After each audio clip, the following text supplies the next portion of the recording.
Salut, ici je te propose de faire un petit exercice de théorie de Galois qui montre en gros qu'il n'y a pas beaucoup d'extensions abéliennes qui sont des cordes de décomposition. Donc on prend un polynôme irréductible, séparable, et on suppose que son groupe de Galois est abélien et on veut montrer que il va seulement être de degré n sur k. Le degré était forcément plus grand que n, parce que si je regarde la tour d'extension kk de x dk, là c'est déjà de degré n. Puisque pour x une racine de p, parce que p est irréductible. Et donc nous on veut montrer que k de x c'est dk de p. Donc j'ai fixé x racine, enfin p de x égale 0.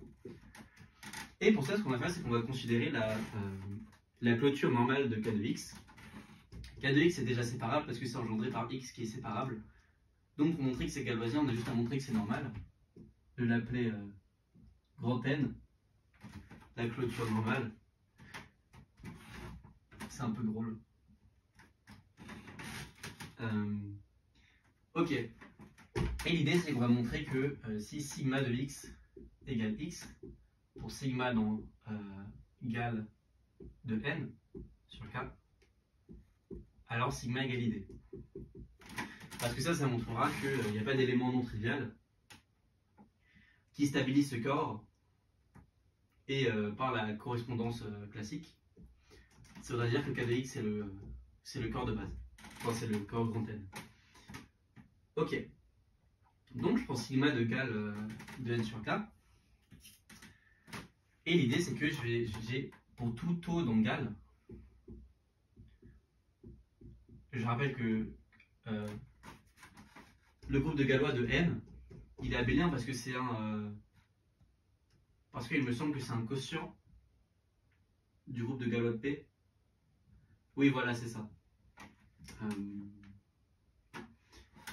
Petit rappel, quand j'ai une extension K G de P, enfin K grand K est associé à un groupe G. Si j'ai un sous-groupe de G, que je vais noter H, je vais rentrer comme ça, et bien si je regarde KH, ça va être un corps qui va être au milieu, qui est distingué si et seulement si, enfin pardon, l'extension K sur petit k est normale si et seulement si H est distingué dans G. Et dans ce cas-là, le groupe de Galois de K sur H, le groupe de Galois de KH, c'est le quotient G sur H. Donc dans ce cas ici, une sous-extension d'une extension abélienne, c'est une extension abélienne. C'est ce qu'il faut retenir.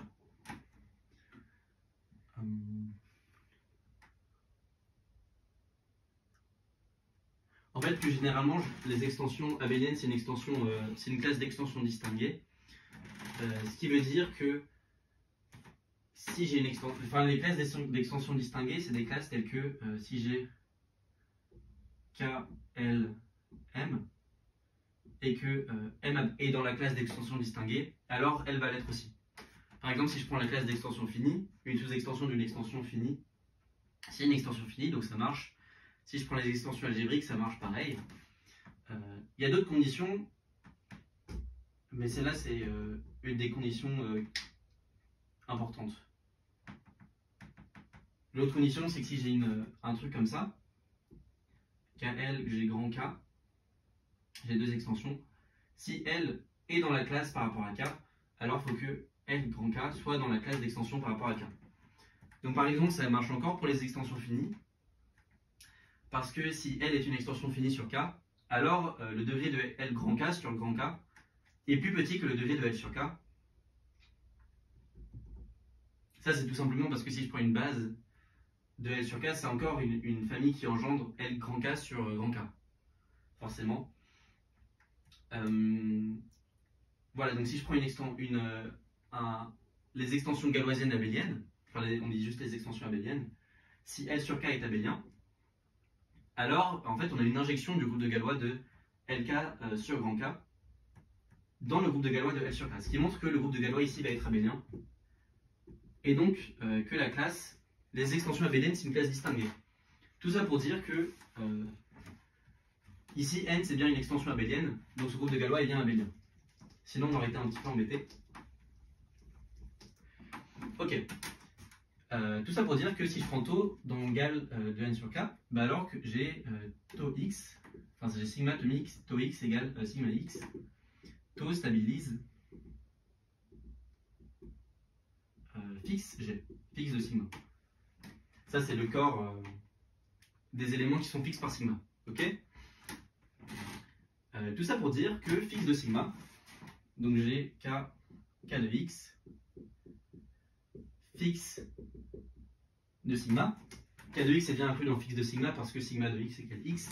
Et là, j'ai grand N. Et en fait, ce qui se passe, c'est que comme tout le monde stabilise fixe de sigma, c'est une extension normale qui est incluse entre grand N et grand K de x. Et bien, par hypothèse, sur la clôture normale, c'est la plus petite extension qui vérifie que n sur k est distingué. Ici, comme fixe de sigma est distingué, est normal par rapport à k, on a que fixe de sigma, soit c'est égal à n, soit c'est égal à k de x. Ok. Qu'est-ce qui se passe si c'est égal à k de x?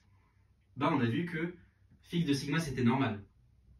Parce que quand on inclut dans une extension normale, le test pour savoir si on est normal, c'est est-ce que tous les éléments du groupe de Galois me stabilisent? Et là, la question c'est oui, avec ce calcul. Donc, si fixe de sigma égale k de x, c'est que k de x est normal, on a gagné. Parce que si k de x est normal, alors k de x contient toutes les autres racines du polynôme p. Et donc k de x est le corps de décomposition de p. Ok? Voilà, donc ça c'est pas possible. Enfin, c'est possible si on a gagné. Et si fixe de sigma égale grand N, bah c'est que sigma c'est l'identité. Forcément. Dans ce cas-là, en gros ce qu'on a montré c'est que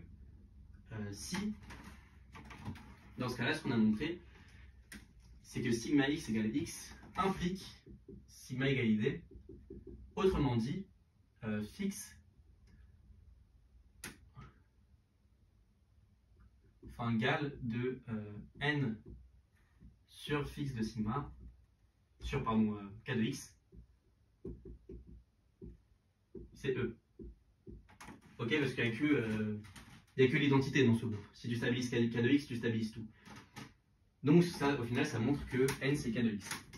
Donc soit on a un élément qui est non trivial et qui stabilise x, auquel cas on est content parce que l'extension est normale, ou n égale k de x, auquel cas on est aussi content parce que l'extension est normale. Voilà, c'est un exercice sympa. Moi je ne l'attendais pas du tout, parce que pour moi c'est pas du tout contraignant d'être une extension abélienne. Voilà, mais ce dont j'ai l'impression en tout cas, c'est que la plupart du temps, les groupes de Galois sont plutôt compliqués. C'est très rare d'avoir des cas sympas, genre extension cyclique ou extension normale. Enfin, il faut vraiment l'avoir fait exprès. Et cet exercice confirme un peu cette intuition.